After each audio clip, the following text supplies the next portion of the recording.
Hello guys! So I'm here cooking giniling, my version.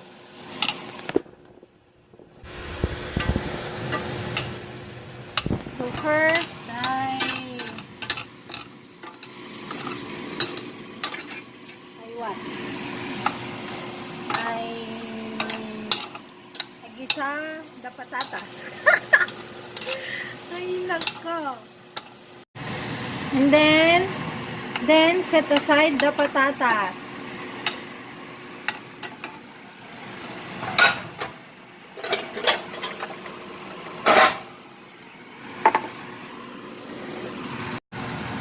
Then put some oil in the pan. And then put garlic.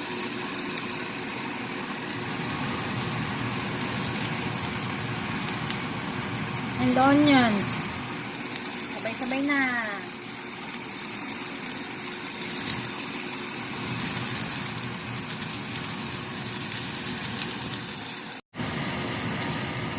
Then add the ground chicken.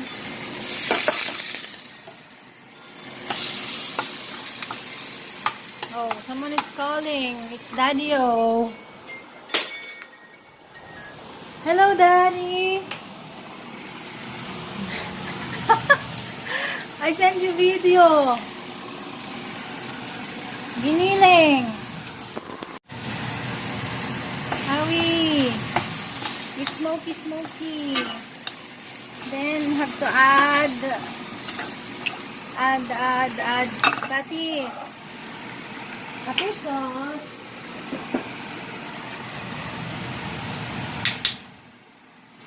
A dash of fish sauce. Oh. Now. And then add the water.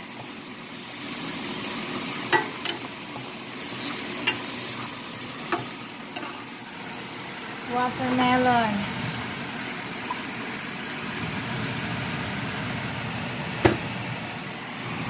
Oh!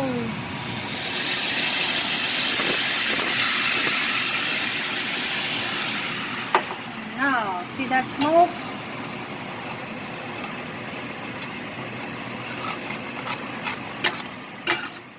I'm not putting any seasoning aside from the fish sauce. It will only be salt and pepper.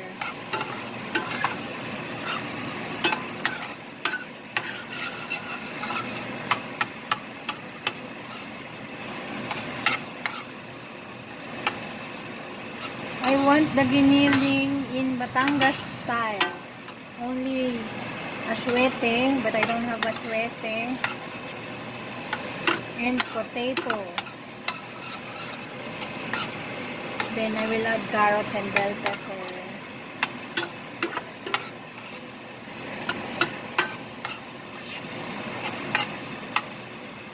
Let it simmer for a bit.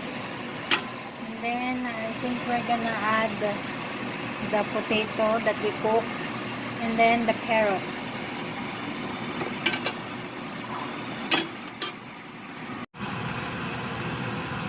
Guys, if you like French fries, dislike French fries, the real potato. Then I'm gonna add a little bit of tomato sauce.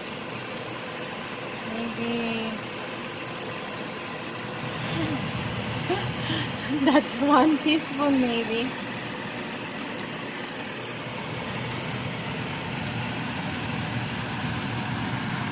The tomato paste that I used is Ponte.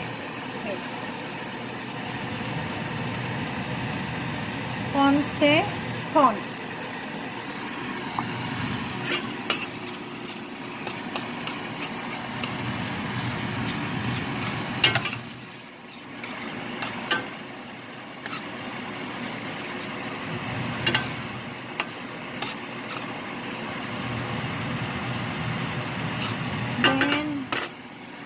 add the potato.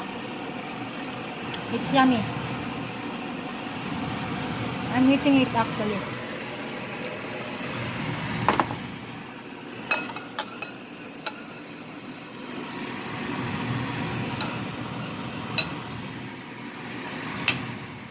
Then add your carrots. Ta-da!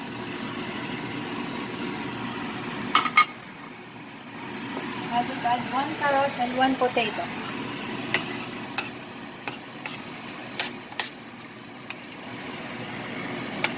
It's very plenty for me. I think I'm gonna share it. I hope they will like it. No problem to share. But I just hope it tastes good.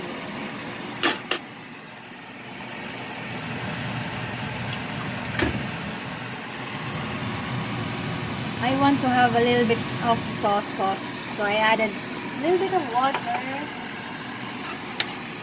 Then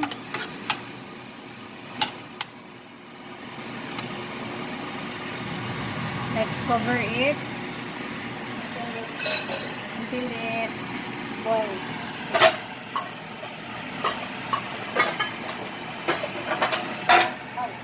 Until the potatoes and carrots are cooked. Oh, I add a teaspoon of lemon.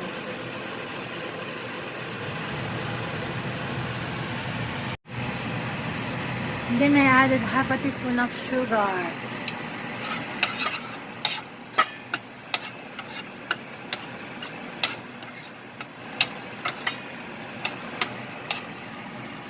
If you want to add a little bit of tomato sauce, you can add salt or add a little bit more of patis or fish sauce.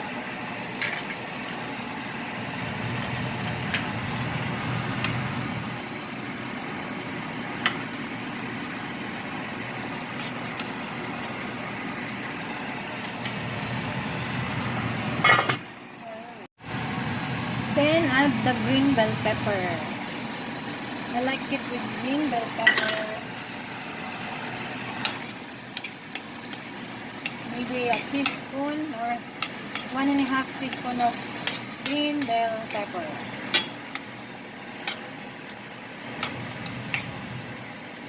Then next, I'll be adding salt and pepper to taste and my secret recipe.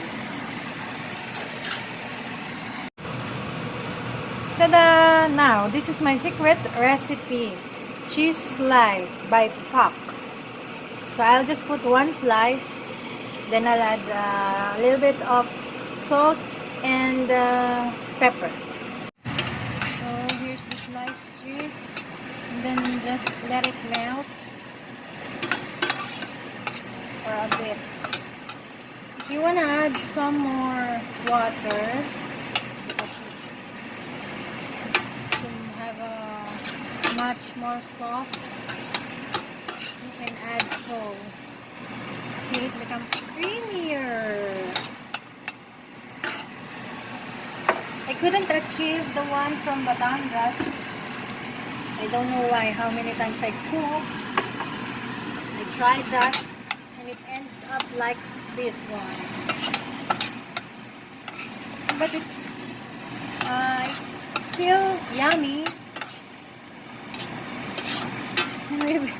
We will just ask my friends.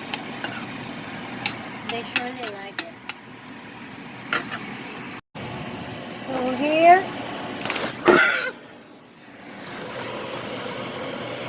a little bit.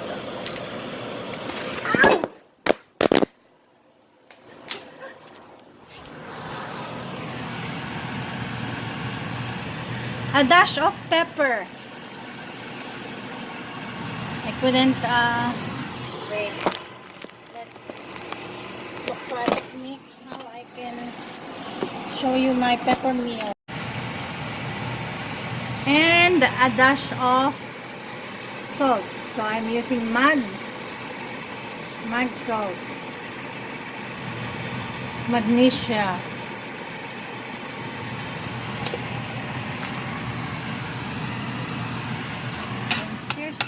here. See guys, it becomes creamy. So it becomes creamy giniling. Imagine I only added one slice of that puck cheese or poke. I don't know how you call it. Puck or poke cheese. Then it will make your cooking much creamier. Then I think we can turn the flame off.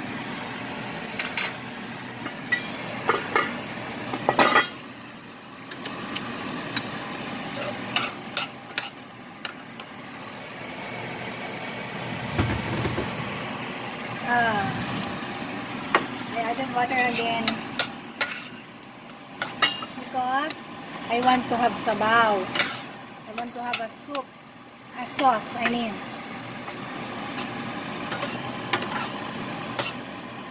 There you have it! My creamy giniling! Creamy chicken giniling! Yay! So, there you have it guys! Giniling alakon Mimi. Cheesy giniling, creamy giniling ala Mimi. So, there you have it guys. I'm using Pyrex from France. So, tada! This is my creamy chicken giniling.